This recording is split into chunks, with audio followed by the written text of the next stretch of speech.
일어나 노래하라 라는 제목으로 말씀을 같이 나누려고 합니다. 여러분 누가복음 강해 오랜만이죠. 제가 설교를 다시 돌아오면서 언제 했던가 라고 생각하며 찾아봤더니 3월 15일에 했고요. 오늘이 6월 14일이니까 딱 만 3달 만에 이렇게 다시 돌아왔더라고요. 그동안 이제 가브리엘 천사가 남자를 알지 못하던 이 마리아에게 와서 아들이 있을 거다라고 수태고지한 후에 참 많이 기다리고 있었을 것 같아요. 오늘 본문을 시작하는 걸 좀 보기를 원합니다. 우리 1장 39절 말씀 읽어보겠습니다. 시작. 이때에 마리아가 일어나 빨리 산골로 가서 유대 한 동네에 이르러. 아멘. 이때에 어느 때입니까? 앞부분의 내용과 연결되어 있다라는 거예요. 앞부분에 천사가 와서 얘기해준 그 이야기 속에서 연장선에서 연결되어 일어난 이때라는 거죠. 자, 그럼 3달 전 본문 상황을 기억하실지 모르겠습니다. 갈릴리 나사렛에서 사는 이 마리아에게 가브리엘 천사가 600년 만에 이제 찾아온 거죠. 그래서 한다는 말이 은혜를 받은 자여 평안할지어다. 주께서 너와 함께 하십니다. 보라, 네가 잉태하여 아들을 낳을 것인데 이름을 예수라 해라. 그러니까 마리아가 나는 남자를 알지 못합니다. 어떻게 이런 일이 일어나겠습니까? 천사가 말하죠. 성령이 너에게 임하시고 지극히 높으신 이의 능력이 너를 덮으시면 나실 바 거룩한 이는 하나님의 아들이라고 일컬음을 받을 거다. 내가 징표 하나 줄게. 내가 징조 하나 줄게. 그것은 보라, 너의 친조 엘리사벳이 본래 임신하지 못하고 아이 못 갖는다고 했던 그 할머니가 임신한 지 이미 6개월이나 지났다. 왜 이런 일이 있느냐? 왜냐하면 대저 하나님의 말씀은 능치 못함이 없기 때문에 이런 일을 일으킨 거다. 이 말을 들은 마리아가 뭐라고 반응해요? 주의 여종입니다. 말씀대로 내게 이루어질 것입니다. 했던 그때에 이어서 마리아에게 일어난 일. 오늘 그렇게 연결되는 것입니다. 자, 그렇다면 마리아가요, 수태 공지를 받은 후 아이가 있을 거라 임신할 거라는 고지를 받은 후에 뭐 하는 거예요? 이때 일어나 빨리 유대산골로 갔다는 것입니다. 여러분 이 장면이 좀 특이한 장면이에요. 왜 그러냐면 입장을 한번 바꿔놓고 생각해 보세요. 어젯밤에 여러분이 말로만 들었던 다니엘에게 나타났던 그 가브리엘을 어젯밤에 만났다고 생각해 보십시오. 천사를 직접 눈에 본 사람은 오늘 지금 정신이 하나도 없을 겁니다. 설교도 안 들릴 거예요. 게다가 결혼 안 한 처녀에게 아들이 있을 거란 얘기를 했어요. 지금 인터 다니고 있거나 칼리지 들어간 지 얼마 안 됐거든요. 그런데 그 아들이 다윗 왕의 후손이래요. 그리고 그 아들은 성부 하나님의 아들이라고 불리울 것이고 그 아들이 왕이 되어 영원히 세상을 다스릴 거랍니다. 여러분 이게 지금 10대 소녀가 듣고서 벌떡 일어나 움직일 만한 내용입니까? 아니요. 털썩 주저앉아 이게 뭔 일입니까? 도대체 무슨 일이 일어난 겁니까? 자기 삶을 송두리째 바꿔버릴 만한 것을 보았고 들었고 지금 그 상황에 있는 여인입니다. 그런데 마리아가 지금 뭐 했다고요? 이 말을 듣자마자 38절 39절을 좀 보여주시기 바랍니다. 마리아가 이르되 주의 여종이오니 말씀대로 내게 이루어지이다 하매 천사가 떠나가니라. 이때에 마리아가 일어나 빨리 산골로 가서 유대 한 동네에 이르러. 여러분 엄청난 말을 듣고 지금 마리아가 있는 곳은 북부 지방인 갈릴리 나사렛인데 그녀가 가는 곳은 어디냐면 유대 산지 산골입니다. 거리적으로 140에서 150km 떨어진 곳입니다. 최소 5일 정도는 걸릴 거리를 엄청난 얘기를 듣고 본 여인이 일어나 빨리 이동하고 있습니다. 심지어 원문에 보면 우리는 이때 마리아가 일어나 했지만 원문은 강조하고 싶은 단어를 앞으로 빼는데 그게 뭐냐면 일어나서입니다. 그러니까 이 얘기를 듣자마자 일어나서 그리고 마리아가 이때에 나아갔다. 빨리. 이게 원문의 순서입니다. 우리 한국식으로 바꿔서 재배열했지 원래는 일어났다가 되게 빨리 나오고 있습니다. 그러니까 성경은 마리아의 대답과 행동을 강조하고 있습니다. 엄청난 이야기를 들어 이해도 안 되고 있을 수도 없는 일을 만났지만 그게 하나님이 하시는 일이라면 그녀는 입술로 고백하고 반응하여 말씀대로 이루어지겠습니다 하자마자 뭐 했다고요? 몸을 움직여버렸다는 얘기를 강조하고 싶은 거예요. 그래서 입술의 고백만 있는 여인이 아니라 즉각적으로 행동으로 순종한 여인이라는 것을 얘기해주고 있는 거예요. 여러분, 성경은 마리아를 믿음의 전형으로 지금 제시하고 있습니다. 지난번에 말씀드렸던 3개월 전 본문이라 기억나실지 모르겠어요. 믿을만 했고 오랫동안 아이를 놓고 심지어 기도도 했으며 직분은 아예 제사장인, 그래서 응답조차도 예배하고 분향단에서 하나님 앞에 제사 드릴 때 가브리엘 통하여 응답이 왔던 한 사람이 있었죠. 그 사람 누굽니까? 사가랴였어요. 누가 봐도 믿을만 했고 기다려왔던 그 남자는 믿지 못했지만 지금 한 사람도 대비되는 이 여인 마리아는 어떤 상황이에요? 믿을 수 없고 믿지 않겠다고 하는 것이 당연한데 믿음으로 반응하고 있으면서 서로를 대비하여 진짜 복음을 들었을 때, 진짜 구세주의 탄생이라는 놀라운 사건을 접했을 때, 또한 앞으로 오고 올 세대들이요, 너희들이 복음을 듣거나 주께서 너희들 인생 가운데 놀라운 일들을 행하신다고 할 때 어떻게 반응해야 되느냐? 이 사람이 아니라 이 여인처럼 반응하라며 지금 샘플로 제시하면서 이 여인을 부각시키고 있는 게 오늘 본문이라는 것입니다. 여러분, 사가랴가 어떻게 반응을 했어요? 오늘 본문 앞전에 있는 1장 20절을 좀 보겠습니다. 화면인데요. 시작. 보라, 이 일이 되는 날까지 네가 말 못하는 자가 되어 능히 말을 못하리니 이는 내가 내 말을 믿지 아니함 이거니와 때가 이르면 내 말이 이루어지리라 하더라. 아멘. 사가랴는 믿어야 되고 또 믿을 수 있는 사람이 나는 나이가 많고 아내는 늙었습니다 하며 믿지 못했어요. 하지만 마리아는 온전히 믿음으로 고백할 뿐만 아니라 그게 끝이 아니죠. 일어나 빨리 행동했습니다. 여기서 빨리라는 그 단어가 시간적으로 신속하게 이동했다는 뜻도 같지만 성경에서 그 단어가 이와 같이 번역되곤 하는 것을 보는데요. 로마서와 베드로 후서를 좀 보여주십시오. 부지런하여 게으르지 말고. 이 부지런하다라고 쓰였고요. 베드로 후서에서는 더욱 힘써 믿음의 덕의 지식을 이렇게 쓰입니다. 그러니 마리아는 입술로 주님 행하십시오, 나는 믿습니다 하고 끝난 입술에만 신앙이 머문 게 아니라 일어나 빨리 일어나 부지런히 힘써 하나님의 역사를 보기 위하여 달려가고 있다는 거예요. 여러분, 우리의 믿음이 어떠해야 한지를 성경이 보여주고 있습니다. 말씀을 들었느냐? 주가 너에게 일하신다고 하시느냐? 반응해라. 입술을 넘어 행동으로 순종하여 나아가라 라는 것이죠. 자, 그럼 마리아가 어디로 나아갑니까? 39절과 40절을 보면 산골로 가 유대 시골의 동네에 들어가 사가랴의 집에 가서 결국 아내인 엘리사벳을 만납니다. 근데 잘 보시면요, 마리아가 홀로 가고 있습니다. 분명히 약혼자가 있습니다. 엄청난 얘기를 들었고 어안이 벙벙하고 자기 인생을 송두리째 바꿔버릴 만한 사건을 들었는데 지금 그 걸음을 홀로 지체 없이 혼자 갑니다. 왜 갔을까요? 또한 하나님의 약속을 확인하고 싶어서 갑니다. 아까 천사가 나타나서 임신 소식을 알리면서 뭐라고 했습니까? 36절을 좀 보십시오. 보라, 네 친족 엘리사벳도 늙어서 아들을 배웠다. 본래 임신하지 못한다고 알려진 이가 이미 6달이나 되었다. 자, 보십시오.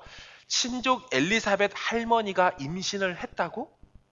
지금 이 놀라운 사건이 나에게만 임한 것이 아니라 하나님이 우리 친척 할머니에게도 놀라운 일을 일으켰다고? 나 그거 보고 싶습니다. 정말 하나님께서 행하신 일들을 나 또 보고 싶습니다. 내게만 아니라 그 할머니에게 했던 것도 확인하고 싶습니다 하며 지체 없이 약혼남 두고 지금 달려간 거예요.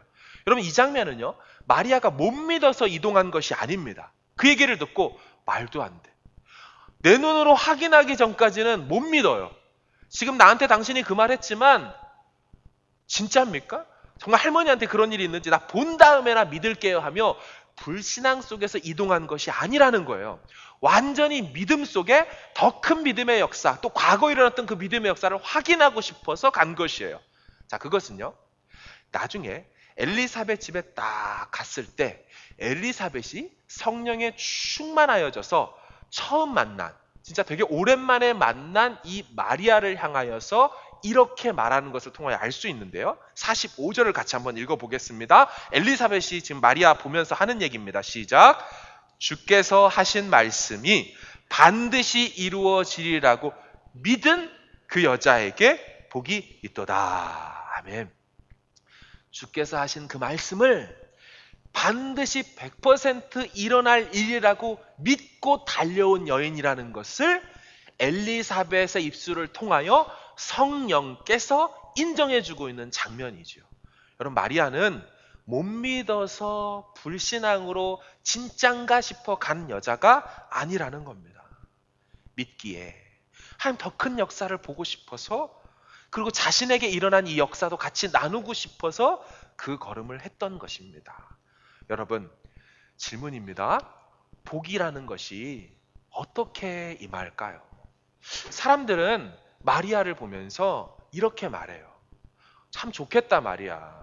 너는 임신했는데 그 아이가 예수님이니까 얼마나 대박 사건이냐. 세상에서도 금수저로 태어났더니 유산이 얼마 있었더라 라는 아이가 있더니 영적으로도 금수저가 있네. 마리아, 너는 진짜 영적으로 복권 당첨된 사람이야. 아무것도 하지 않고 그냥 냅다 그 복을 받았으니 정말 네가 복이 있네. 그럼 성경이 이렇게 말할까요? 42절을 좀 보십시오. 큰 소리로 불러 이르되 여자 중에 네가 복이 있으며 네 태중의 아이도 복이 있다. 여러분, 이 말은 그냥 네가 예수를 임신했으니까 여자들 중에 네가 뽑혔으니까 참 기가 막히게 복이 있다, 이런 뜻이 아니에요. 왜냐하면 그 뒤에 있는 45절을 보여주십시오. 뭐라 그래요? 주께서 하신 말씀이 반드시 이루어지리라고 믿은 그 여자이기 때문에 복이 있다라고 말하는 것입니다. 무턱대고 예수를 낳기 때문에 복이 아니라 그녀도 똑같은 여인이었고 그녀의 삶 가운데 하나님의 일을 행하신다고 할 때 똑같은 믿음의 반응으로 아멘이라고 하며 순종함으로 달려가는 그 태도 때문에 복이 있다라는 거예요. 여러분, 이게 성경이 말하는 복이 임하는 방식입니다.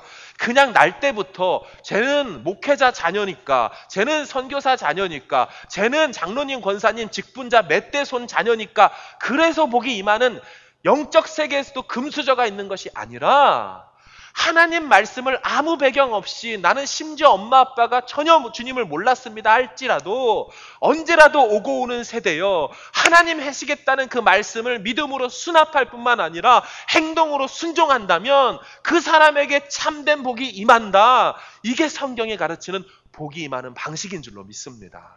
여러분, 후대에도요, 예수님 시대에도 예수님 활동할 때도 이와 같이 잘못된 복사상이 있었습니다. 자, 확인해 볼까요? 누가복음 11장을 좀 보여주십시오. 보시면 이 말씀을 하실 때, 지금 예수님이 말씀하실 때 무리 중에 한 여자가 음성을 높여 이르되 이렇게 말해요. 예수님을 향하여 당신을 뵌 태와 당신을 먹인 저지 복이 있나이다. 무슨 얘기입니까? 당신 낳아기른, 하필 정말 대단한 메시아인 당신을 낳아기른, 당신도 대단하지만 당신 낳아기른 마리아, 참 그녀 참 진짜 복 받았습니다 라고 말한 거예요. 그러자 예수님이 딱 잘라서 이렇게 28절에 이어서 말하지요. 예수께서 이르시되 아니다, 오히려 누가 복이 있는지 잘 들으세요. 하나님의 말씀을 뭐한 자? 듣고 지키는 자가 복이 있느니라 하시니라. 아멘. 여러분, 마리아가 아무것도 안 했는데 아이를 임신했는데 그게 예수라서 복 받은 게 아닙니다. 지금 마리아를 전형으로 뽑아내서 지금 사가랴와 대비시키며 오고 오는 세대야. 앞으로 어떻게 복 있는 삶을 살 것인지, 너희 인생에 복된 소식인 복음이 들려질 때 너희들은 어떻게 해야 되겠느냐? 사가랴처럼 못 믿겠다라고 반응하지 말고 어떻게 구세주의 복된 소식을 듣거든 믿을 수 없는 것처럼 들려도 뭐 해라? 그 말씀을 믿음으로 받고 순종하여 그분의 길을 따라 살아라를 지금 복음이 시작되기도 전인, 예수가 탄생하기도 전인 그 장면 1장에서 벌써 설명하고 있는 것입니다. 누가복음은 복이 임하는 방식이 다른 게 없다라고 말하는 거예요. 여러분, 이 같은 논지는, 이런 분위기는 마리아가 오늘 본문에서 퇴장하는 장면에서도 다시 한번 나옵니다. 자, 이제 막 임신한 마리아거든요. 성령에 충만하여진 엘리사벳 할머니가 친족인 마리아가 문을 두드리고 들어올 때 했던 말 속에 이런 말을 합니다. 42절 같이 보겠습니다. 시작. 큰 소리로 불러 이르되 여자 중에 네가 복이 있으며 내 태중에 아이도 복이 있도다. 아멘. 학자들은요, 궁금한 게 많거든요. 그분들이 하시는 일들이고, 도대체 마리아가 언제 임신했냐는 게 궁금하신 거예요.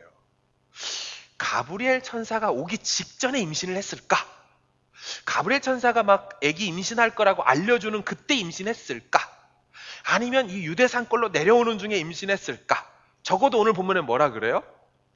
내 태중에 아이가 복이 있다라고 하죠. 문 두드리고 들어오는데 뭐라고 벌써 선언해요? 성령께서 알려줘요? 임신한 상태라고 알려주거든요. 그러니 요 순간에는 임신이 돼 있다면 언제 도대체 임신을 했을까를 막 따져 물어요. 자, 어쨌든 우리가 최소한 아는 건 뭐예요? 지금 이 순간 임신이 막 되었든지 됐던 게 확인됐어요.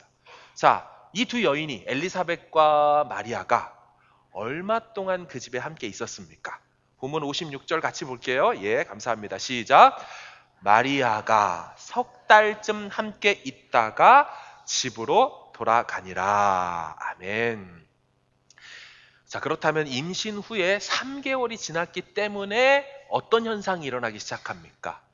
입덧이 시작할 뿐만 아니라 배도 슬슬 불러오는 임신한 여인의 티가 팍팍 나기 시작할 그때에 그녀가 어떻게 했대요? 그 상태로 집으로 갔대요. 여러분, 이게 쉬운 결정이 아닙니다. 집에 똑똑똑하고 3개월 만에 유대에서 150km 다시 올라와서 집에 들어온 그 딸아이를 보는 아버지 입장이 어떨까요? 애가 몸이 불었어요. 배가 나왔어요. 도대체 3개월간 무슨 일이 있었던 겁니까? 약혼녀가 시집도 제대로 정식 결혼을 안 했는데, 그리고 그녀를 처음 3개월 만에 만났던 약혼남 요셉의 반응은 어떨까요? 내 약혼녀가 배가 나온 채로 지금 나를 만났으니. 여러분, 이 상황을 마리아가 몰랐을까요? 마리아가 전혀 예측도 못하고 아무 생각 없이 간 걸까요? 아닙니다. 생각해 보세요. 지금 율법에 따르면 간음했다 이런 식으로 해서 돌에 맞아 죽을지 몰라요. 차라리 원래 자신의 태생지와 지냈던 갈릴리 나사렛으로부터 150km 떨어진 유대 산골 엘리사벳 집에 남은 6개월 임신기간 채우는 게 낫지 않나요? 차라리 거기서 숨어 지내는 게 낫지 않아요? 그런데 뭐 하는 거예요? 지금 3개월의 교제관을 끝내고 다시 자신의 집으로 돌아간다는 것은 하나님을 신뢰하지 않으면 갈 수가 없어요. 임하게 될 어마어마한 핍박과 의혹들을 온몸으로 홀로 맞닥뜨려야 됩니다. 지금 마리아는 끝까지 믿음으로 반응합니다.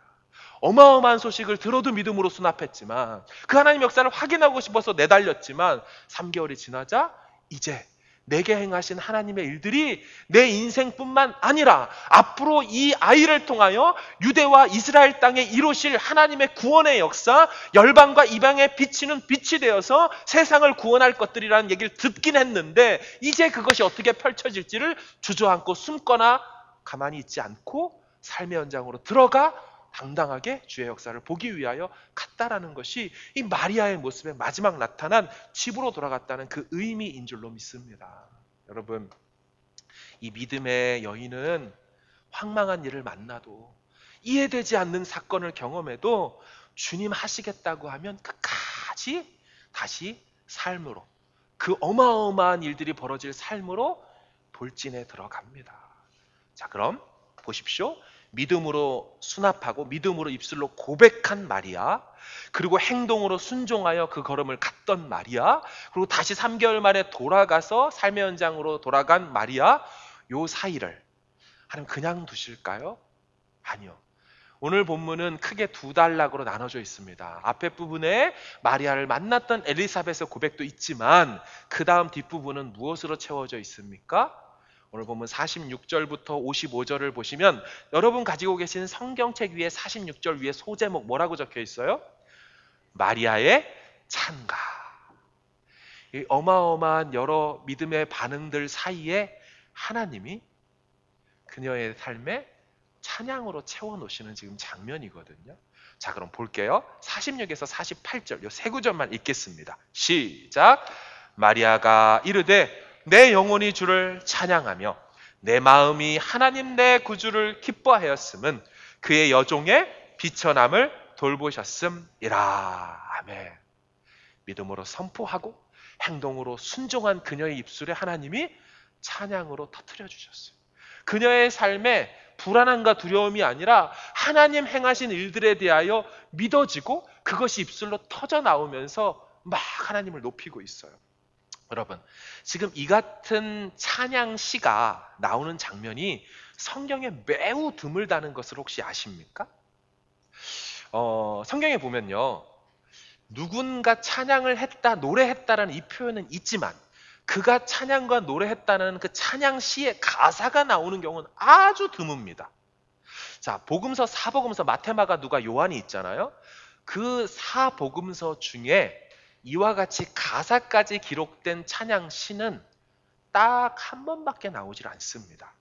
그러니까 예수님이 십자가 대속 사역을 이루기 위하여 예루살렘에 입성했을 때 사람들이 종려나무 가지를 흔들면서 찬양하고 끝냈다 하지 않죠? 찬양하여 이르되 하면서 뭐라고 나와요? 찬양한 가사가 나오죠. 이게 드물거든요. 호산나 다윗의 자손이여 찬송하리로다.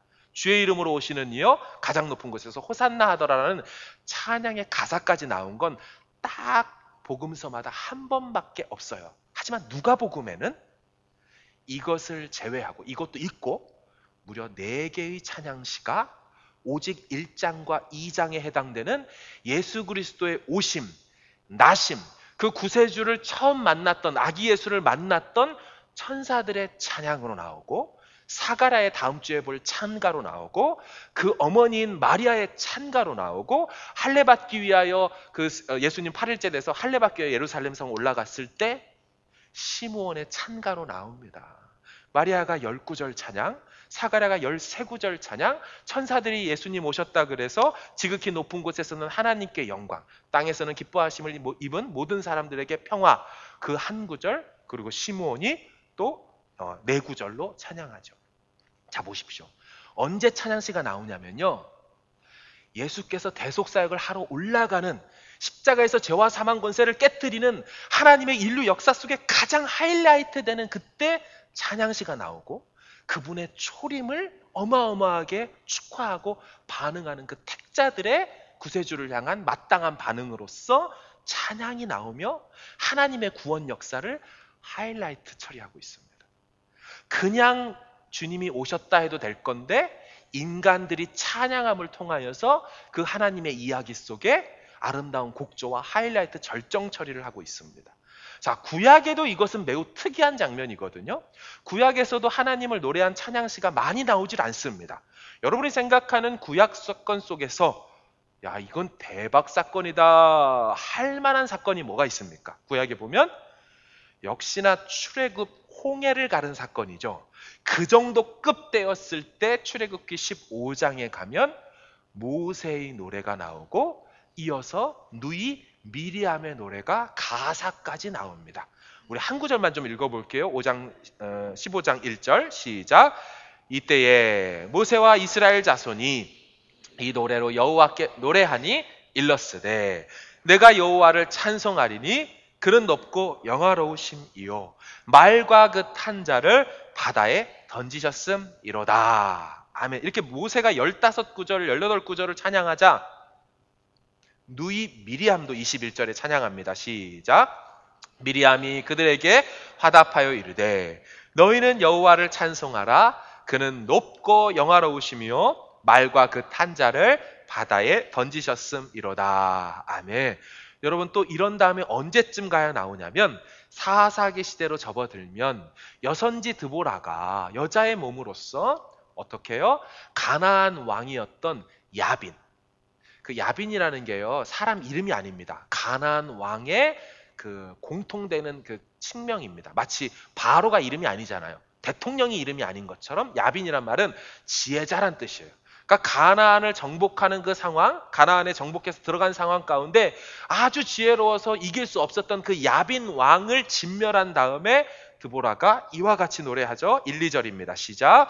이날에 드보라와 아비노함의 아들 바락이 노래하여 이르되 이스라엘의 영솔자들이 영솔하였고 백성이 즐거이 헌신하였으니 여호와를 찬송하라. 아멘.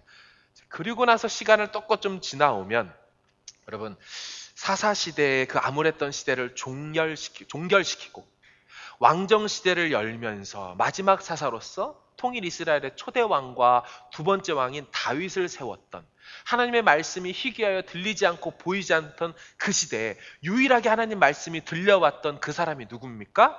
사무엘 선지자, 그 아들을 낳았던 한나의 입에서 노래가 터져 나오죠. 보통 사건 속에서는 노래가 안 나와요. 이 정도로 시대를 접어서 다시 새롭게 펴나갈 때 나오죠. 한나의 노래 같이 보겠습니다. 1절입니다. 사무엘상 시작. 한나가 기도하여 이르되 내 마음이 여호와로 말미암아 즐거워하며 내 뿔이 여호와로 말미암아 높아졌으며 내 입이 내 원수들을 향하여 크게 열렸으니 이는 내가 주의 구원으로 말미암아 기뻐함이니이다. 아멘. 여기 노래라고 되어 있지만 기도하면이라고 되어 있지만 내용은 노래입니다. 사실 성경은 찬양과 노래를 별로 구별하지 않습니다. 시편도 곡조가 멜로디가 사라져 있지 기도이면서도 또한 노래이거든요. 한나는 노래한 거예요. 그리고 나서 역사 속에 여호와의 언약궤가 진짜 중요한 이동을 하죠. 예루살렘 도성으로 입성합니다. 그것이 너무너무 기뻤던 다윗이 노래를 지어서 같이 부르자고 할 때 그 가사가 드디어 나옵니다. 역대상 16장 아삽의 노래, 다윗의 노래 같이 봅니다. 시작. 그날에 다윗이 아삽과 그의 형제를 세워 먼저 여호와께 감사하게 하여 이르기를 너희는 여호와께 감사하며 그의 이름을 불러 아뢰며 그가 행하신 일을 만민 중에 알릴지어다. 아멘. 언약궤가 오는, 하나님이 계시는 처소가 바뀌어지는, 그래서 내가 이곳에 영원히 너희와 함께 하겠다는 그런 장면에 나오죠. 마지막입니다.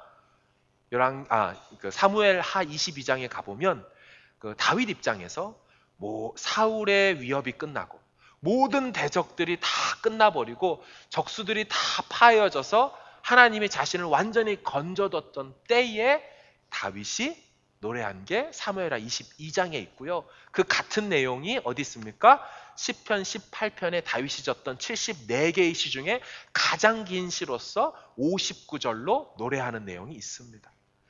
모두 성경을 잘 보시면 찬양시가 나오는 건 일반적 사건이 아닙니다.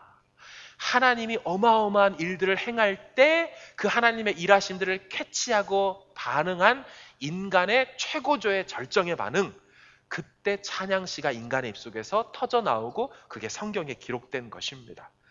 그래서 복음서에 오면 어떤 장면이 가장 의미 있겠냐고요. 예수의 나심에 대한 4개의 찬송시, 그분이 구속사역 하러 이제 예루살렘에 들어가서 한 번의 찬송시가 나오는 것입니다. 자, 다시 본문으로 돌아옵니다. 사실 제가 이 본문을 묵상을 하는데 오늘 장면이 보니까 이렇게 보이더라고요. 여러분, 마리아가 지금 쭉 걸어서 엘리사벳을 만나러 갔잖아요. 이 엘리사벳은 뭐 하고 있었냐면 자가격리 중에 있었다는 걸 아십니까? 엘리사벳이 록다운을 맞이했다는 것을 볼 수 있어요. 우리 1장 24절 25절 볼까요? 제가 볼게요. 이후에 지금 천사가 나타나서 아들이 있을 거라고 한 다음 이후에 그의 아들 엘리사벳이 잉태하고 5달 동안 자가격리하여 이르되 숨어 있으며 누구도 안 만나고 주께서 나를 돌보시던 날에 사람들 앞에 내 부끄러움을 없게 하시려고 이렇게 행하십니다. 그러니까 지금 5개월간 자가격리하고 록다운에 걸려있는 이 엘리사벳에게 또 나타난 가브리엘 천사를 만난 이 마리아가 이동해서 새로운 이 둘만의 영적 버블을 형성하고 그리고 몇 달을 같이 있어요? 네, 우리처럼 3달을 같이 있다가 이게 뭐 그냥 제가 그냥 제 상황 속에서 뭔가 오버랩되는 사건이 있어요. 자, 그렇게 해서 서로 딱 만났어요. 엘리사벳 할머니 하고 문을 두드렸어요. 그 말을 똑똑똑 듣자마자 막 복중에 있는 세례요한 6개월쯤 된 세례요한이 막 발길질을 해대면서 막 이렇게 흥분하고 있죠. 그때 어떤 일이 일어났다고요? 엘리사벳에게 성령이 임해요. 성령의 충만함을 받아서 그녀가 갑자기 선지자가 되어집니다. 성령이 임해서 예언자적 선포를 하는데요. 41절부터 45절입니다. 제가 읽어드릴게요. 잘 보십시오. 엘리사벳이 마리아가 문안함을 들음에 아이가 복중에서 뛰노는지라 엘리사벳이 성령의 충만함을 받아 큰 소리로 불러 이르되 여자여 네가 복이 있으며 내 태중의 아이도 복이 있도다. 내 주의 어머니가 내게 나아오니 이 어찌된 일이가. 여러분, 이 표현이 이 어찌된 일인가입니다. 왜요? 지금 누가복음에 엘리사벳이 내 주의 어머니라고 하죠. 마리아를. 그럼 지금 뱃속에 사실은 들어있는 그 아이를 뭘로 부른 거예요? 엘리사벳이 그 아기 예수를, 뱃속에 있는 예수를 주라고 불렀죠? 이게 최초의 누가복음에서 예수를 주로 부른 사람으로 엘리사벳이 나옵니다. 그것을 알 수 있었던 이유는 성령이 임하자 그 아기 예수라 할지라도 뱃속에 들어서 한 번도 만나본 적도 없고 확인할 길도 없고 임신했는지도 모르지만 성령이 깨닫게 하셔서 최초로 인간 중에 예수를 주라고 이렇게 고백한 장면이죠. 그래서 내 주의 어머니가 내게 나아오니 이 어찌된 일인가. 자기는 할 수 없는 말을 성령 때문에 하는 거예요. 지금 예언자적 선포입니다. 44절 보라 네 문안하는 소리가 내 귀에 들릴 때 아이가 복중에서 기쁨으로 뛰놀았도다. 주께서 하신 말씀이 반드시 이루어지리라고 믿은 당신 여자에게 복이 있습니다. 여러분, 이 장면은요 구약에 선지자들이 행동할 때 전형적으로 나타나는 모습입니다. 가만히 있던 사람들이요 갑자기 여호와의 영을 받자 성령으로 충만해지면요 그들이 뭐 하냐면 갑자기 예언하기 시작하거든요. 지금 엘리사벳이 여자 선지자예요. 자, 사무엘상 10장의 샘플을 보겠습니다. 우리가 알고 있는 막판이 되게 힘들었던 사람 사울 왕의 내용이에요. 같이 읽습니다. 시작. 그들이 산에 이를 때에 선지자의 무리가 그를 영접하고 하나님의 영이 사울에게 크게 임함으로 그가 그들 중에서 예언을 하니 11절 전에 사울을 알던 모든 사람들이 사울이 선지자들과 함께 예언함을 보고 아멘. 그렇죠. 여호와의 영이 임하면 왕이었던 갑자기 이 남자도 선지자처럼 예언을 하죠. 역대하 24장도 보시면 하나님의 영이 제사장인 스가랴에게 임하자 스가랴가 선지자로 이렇게 활동을 하게 되죠. 지금 엘리사벳도 지금 그런 장면이에요. 자, 그렇다면 종합합니다. 이런 식으로 만난 두 여인이 3달간 뭐 한 거예요? 한 여인은 성령의 충만함을 받아서 자기도 알 수 없는 하나님의 비밀한 일들을 예언자적 선포로 해대고 하나님의 하실 일들을 높이고 있고 그 얘기를 듣자마자 마리아는 받아서 마리아 찬가라고 불리는 찬송으로 하나님 앞에 행하신 일들을 합니다. 게다가 이 두 여인은 자신들에게 행하신 하나님의 일들을 주께서 나를 돌보셨다라고 얘기를 하지요. 우리 1장 25, 48절을 보십시오. 25절은 엘리사벳이 하는 얘기예요. 주께서 나를 돌보시던 날에 부끄러움 없게 하셨다라고 했고요. 자, 마리아 찬가 속에 나타났던 그녀의 고백 48절 그의 여종의 비천함을 돌보셨다. 자가격리 록다운 3개월을 지나는 이 여인들의 대화 내용은 하나님의 돌보심의 이야기, 하나님 앞으로 행하실 것에 대한 이야기, 그리고 그것을 믿음으로 선포하고 곡조로 올려드렸던 것으로 이야기꽃을 피울 때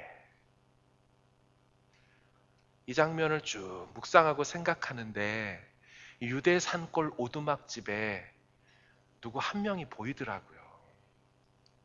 누가 보이지 않던가요? 생각해 보세요. 아침에 딱 일어났어요.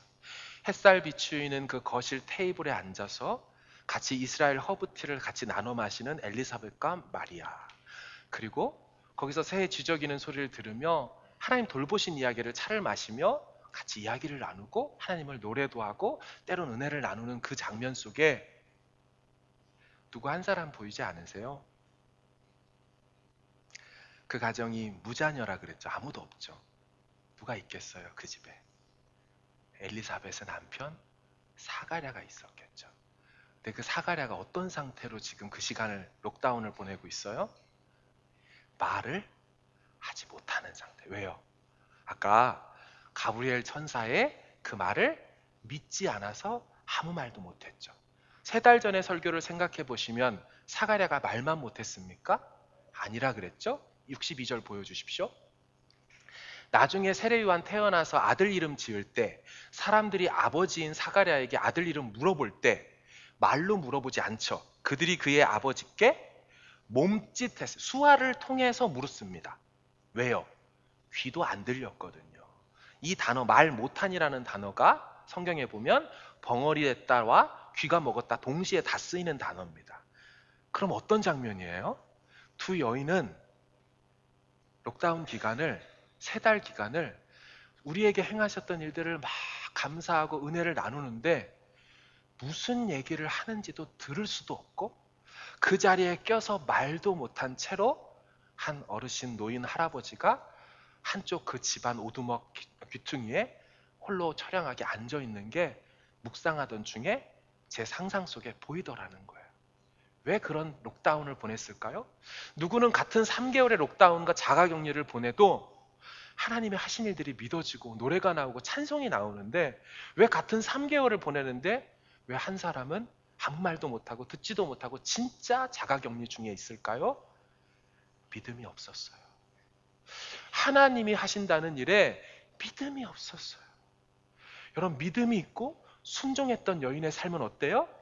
갇혀도 갇힌 게 아니었어요. 5달을 멈춰 있고 가만히 있어도 하나님께서 사람을 보내셔서 영적 버블을 형성하여 새로운 그 안에서 영적으로 숨쉬며 하나님을 노래하고 그 시간을 그렇게 보냈어요. 여러분, 그간 레벨 4, 3, 2, 1을 어떻게 보내셨습니까? 이제 레벨 2로 내려오고 성도님들을 만날 수 있으면서 신방을 하면서 여러 가정들을 이야기를 듣게 되었습니다. 신방을 통해서든 전화를 통해서든 또 카톡을 통해서든 같이 얘기를 들어요. 그중에 몇 가지만 익명으로 처리하여 같이 나누기를 원해요.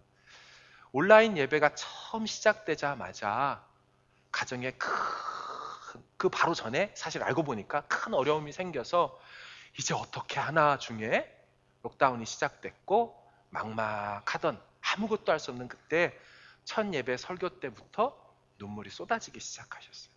그리고 나서 그 첫 설교의 메시지를 붙들고 이 남은 록다운 동안 얼마 될지 모르지만 이 말씀, 우리 가정에 주신 말씀, 이 말씀 붙들고 승리하리라라고 끝까지 버틴 다음 3개월 다 되어 이제 같이 저희 아내랑 같이 만났어요. 부부가 2시간 정도 그간 있었던 일들을 구구절절히 이야기를 나누는데 그 이야기 속에 그 힘들고 말도 안 되는 일을 겪을 때 눈물을 흘리지 않았던 그분이 그 첫 설교를 통하여 하나님이 주신 약속의 말씀으로 받았다는 그때는 눈물이 그 자리에서도 또 터지더라고요. 하나님께서 그 닫혀있는 상황 속에서 얼마나 위로하시고 오히려 그분들 입장에서 고백에 그 3개월이 우리 인생 시간이었다고, 우리 인생에 손꼽히는 하나님의 역사하심 시간이었다며 이제 오히려 걱정도 없고 이제 넘치는 이 복과 하나님의 행하심인데 어떻게 하냐. 제가 개인 일이라 다 설명을 못 드리지만 그 얘기를 들었어요. 두 번째 가정 이야기입니다. 온라인 예배가 설교가 계속 되어지던 중에 말씀을 듣고 나서 그 뒤에 우리 설교 찬양이라는 걸 하잖아요. 앞에 있는 TV를 보면서 설교 찬양을 하던 중에 갑자기 이분 인생에 주님을 만나버렸어요. 좀 개인적인 일이고 좀 이제 특별한 일이라 설명을 드릴 수는 없지만 부인할 수 없이 십자가의 주님을 만나요. 그리고 나서부터 새벽에 2시, 3시 때마다 계속 깨기 시작하여 홀로 한 방에 들어가서 2시간씩, 3시간씩 나는 죄인입니다, 나 같은 죄인을 주님 사랑하셨죠 하며 감사의 기도와 찬양으로만 그 시간을 지금까지 계속 보낸 그 이야기를 들었어요. 또한 어떤 가정은 일자리를 잃었어요. 하지만 여전히 신실하게 그 입술에는 감사하며 기도하며 나와 기도의 자리를 지키는 그분들 얘기를 듣습니다. 수입이 줄었어요.